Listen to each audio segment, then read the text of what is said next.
So before I start this, big shout out to Hato-sama and DBZ Space for providing this information. Basically, they data mine what's put into the game before the release of certain events, and then they obviously data mine it for us and share this information before it's released. So I'm surprised that the lead, the monophysical extreme lead, is cooler, but it's still cool nonetheless. And we finally have a physical type tank, so I'm going to quickly go over the card and then of course the other cards that are going to be released alongside him. He gives a free key boost and a 120% stat boost to physical extreme types, physical extreme types, and then he does the same for super types, but instead it's a 1 key boost and a 50% stat boost. He causes immense damage and greatly lowers defense. He gets a 100% attack and defensive boost, and according to this, he has a chance to do an additional attack, which is interesting. So he has the chance to attack twice, and I'm pretty sure I mentioned this earlier. The reason why he is the tank that physical needed is because of that 100% defensive boost. If the majority of you have seen it, I would imagine that the majority of you have.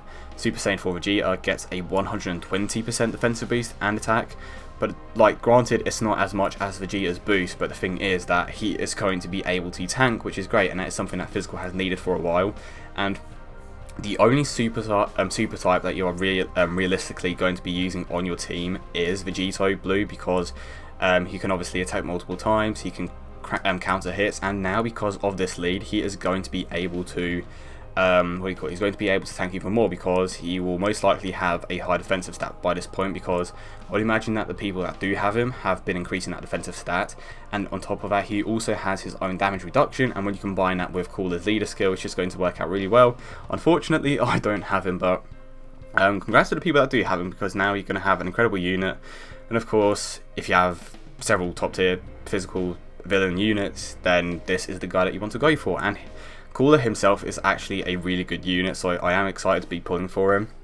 But now if you have a look at his links, this is Strongest Clan in Space, which provides him with 2 key Conquest. I can't remember what that link is called specifically.